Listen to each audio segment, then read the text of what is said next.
আসসালামু আলাইকুম এভরিওয়ান, কেমন আছো তোমরা সবাই? আশা করি তোমরা সবাই অনেক ভালো আছো। আমিও সুস্থ আছি।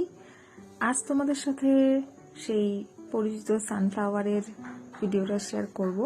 এর আগে আমি শাড়ির ভিডিওটা শেয়ার করেছিলাম তোমাদের সাথে, কিন্তু পাঞ্জাবির ভিডিওটা শেয়ার করা হয়নি। অনেকেই দেখতে চাইছিলে যে এর কাপল সেট যদি হয় তাহলে সেটা কেমন দেখতে লাগবে, বা পাঞ্জাবির উপর যদি আমি ফুলগুলো করি তাহলে কেমন লাগবে দেখতে। অনেকে আমাকে ইনবক্সও করেছিলে। যাই হোক, তখন আমার কালেকশানে ছিল না বলে আমি তখন দেখাতে পারিনি। তবে এই অর্ডারটা আমার কাছে করেছিল আমারই চেনা পরিচিত একজন। সেও পাঞ্জাবির ছবি চেয়েছিল, তবে আমার কাছে ছিল না বলে বরাবরের মতো দিতে পারিনি। কিন্তু সে বিশ্বাস করে বলেছিল যে না, তুমি একটা পাঞ্জাবি আমাকে ম্যাচ করে করে দিও, বুকের কাছে ফুল যেন থাকে এরকম করে। তো আমি তো মহা খুশি হয়ে গেলাম যে এরকম একটা পাঞ্জাবি আমি করতে পারবো, আর করে ফেললাম। তো এখন দেখো তোমরা সবাই ভিডিওটা, তোমরা আগেও এই ভিডিওটা দেখেছো সানফ্লাওয়ার করার, তবে এই ভিডিওটা আরও সুন্দর করে করার চেষ্টা করেছি আমি। ফুলগুলো শেষ করার পর আমি ভেতরে ওরকম কালো দিয়ে করছিলাম। অনেকে ব্রাউন দিয়ে করে, তবে আমার কাছে মনে হচ্ছিল কালো দিয়ে করলে ভালো হবে। আর শাড়ির কাজটাতেও আমি কালো দিয়েই করেছি ওই জন্য।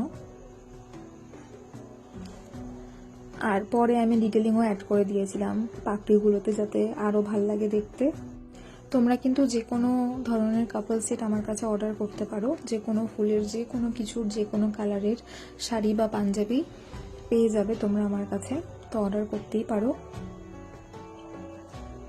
আর তোমরা বেশি বেশি অর্ডার করলে আমি বেশি বেশি কাজের ভিডিও তোমাদের সাথে শেয়ার করতে পারবো। এই শাড়ি পাঞ্জাবিটা করার পর থেকে পাঞ্জাবিটা অনেক ক্ষেত্রে গিয়ে রক্ষে পেয়েছে আর কি বলা চলে। তবে শাড়িটা মানে এই শাড়ির যন্ত্রণায় আমি অতিষ্ঠ হয়ে গেছি। কারণ আমার করা কাজ লোকজন নিজেদের নাম দিয়ে দিয়ে পোস্ট করে, শিল্পী এই শিল্পী সেই, মানে এত যখন বলে এত খারাপ লাগে নিজের করা কাজ অন্যের প্রোফাইলে অন্যের নাম দিয়ে ছাড়তে দেখে। তবে মানে একজন দুজনকে বলা যায়, অনেক কাউকে তো আর এইভাবে চুপ করিয়ে রাখা যায় না। আমি জানি না তোমরা বিশ্বাস করবে কিনা, এইরকম শাড়ি ডিউপও বেরিয়ে গেছে।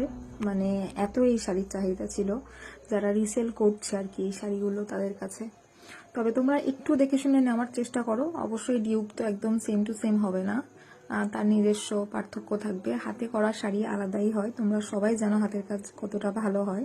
নিজে করেছি বলে বলছি না, আমি সবার কথা বলছি যারা এই হাতের কাজগুলো করে, বিভিন্ন ধরনের জিনিস বানায়, তারা জানে যে কতটা কষ্ট করে এই কাজগুলো করতে হয় আর কতটা ভালোবাসা জড়িয়ে থাকে এই কাজগুলোর মধ্যে। আচ্ছা, তবে কেমন লাগলো এই ভিডিওটা, কাজটা অবশ্যই কমেন্ট করে জানাতে আমাকে ভুলো না। আর তোমরাও এই পাঞ্জাবি আর শাড়িগুলো অর্ডার করে নিতে পারো আমার কাছ থেকে।